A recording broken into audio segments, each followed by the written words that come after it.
네, 안녕하세요. 일본에서 우리의 피로인이 다른 나라에 노예로 팔려갔다는 이야기.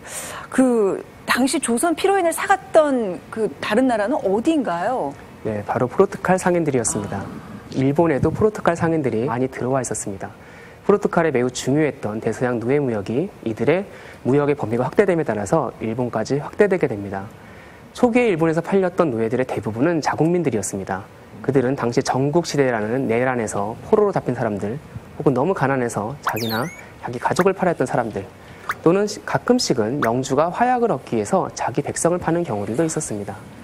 그런데 문제는 상당히 인기가 좋았던 이들 일본인 노예들을 포르투갈 상인들이 더 이상 사지 못하는 그런 상황이 벌어진 것이었습니다. 또 자국민들까지 노예로 팔 수 있는 건가요? 정말 피도 눈물도 없는 자들이네요. 그런데요, 교수님, 더 이상 무역이 불가능해졌다라는 게 무슨 뜻입니까? 예, 전국시대를 평정한 사람이 우리가 잘 아는 바로 도요토미 히데요시입니다. 히데요시는 자국민이 노예로 팔리는 상황을 개탄했었고 1587년에 이르면 포르투갈에 공식적으로 일본인을 노예로 매매하지 말라는 그런 공식적인 요청까지 하게 됩니다. 그리고 대체할 수 있는 그런 노예 공급처를 제공하게 됩니다.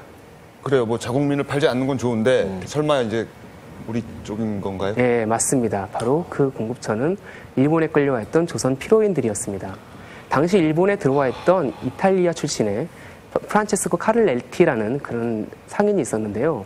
이 상인이 남긴 기록에 따르면 당시 히데요시가 수없이 많은 그런 조선 피로인들을 남녀노소를 막론하고 당시 나가사키에 있던 포르투갈 상인들한테 팔았다는 기록을 남기고 있습니다. 정말 일본까지 잡혀간 것도 정말 끔찍하고 공포스러웠을 텐데 그런 피로인들이 도대체 어디까지 흘러갔을까요?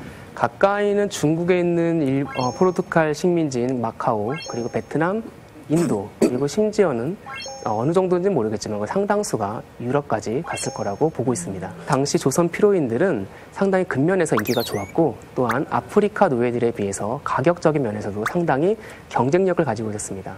방금 언급한 카를레티 같은 경우 조선인 5명의 피로인을 12에스구도에 샀다는 기록을 남기고 있는데요. 이는 당시 일반적으로 흑인 노예 1명이 100에스구도에 팔렸던 거와 비교하면 조선인 1명이 흑인 노예 1명에 비해서 약 수십 배 정도 더 쌌다고 우리가 평가할 수 있을 것 같습니다. 좀 더 안 좋은 비유를 해보면 당시 그 포르투갈 그 조총 유명하잖아요. 그 조총이 120문인데 조선인 피로인 1명이 약 한 4문 정도 한다 그래요. 그러니까 그 조총 한 자루가 조선인 피로인 한 40명 이상이 되는 거죠. 정말 사람을 가격으로 매겨서 이렇게 거래한다는 것 자체도 기분이 나쁜데 이걸 굳이 또 이렇게 사람의 생명값보다 사람의 생명을 죽이는 도구의 값이 더 비싸다는 게 그러게요. 임진왜란으로 인해서 노예 무역 시장 규모가 커졌다는 얘기도 있는데 이건 사실인가요? 정확히 얘기하면 은의 수요가 늘었다고 말할 수 있습니다. 임진왜란은 사실 한국, 중국, 일본이 싸운 동북아시아의 국제전쟁입니다. 이 커다란 전쟁에서 전비는 결국 은으로 충당이 되었지요. 그래서 전 세계적으로 은의 수요가 급증하게 되고 이렇게 늘어난 은의 수요는 그 은이 채굴이 의존하고 있었던 노예 무역의 규모에도 영향을 주었습니다. 그런 점에서는 간접적으로나마 영향을 주었다고 볼 수 있겠습니다. 네. 들으면 들을수록 이렇게 이 분노가 더 커지는 것 같은데 교수님 좀 마지막으로 또 뭐 한 말씀 남겨주실 만한 얘기 있을까요? 예. 노예무역을 연구한 학자로서 가끔은 좀 감상적이지만 이런 질문을 해보곤 합니다. 당시 노예로 끌려가던 사람들은 왜 살았을까? 어떤 것이 이들을 살아갈 수 있는 어떤 힘이 되었을까?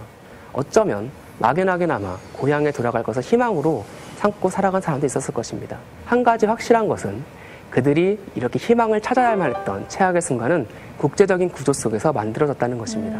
그래서 조선인 피로인을 비롯한 노예들의 삶을 종합적으로 이해해보기 위해서는 동북아시아 그리고 전 세계적인 무역 규모의 변화라는 큰 구조 속에서 살펴보는 것이 반드시 필요합니다.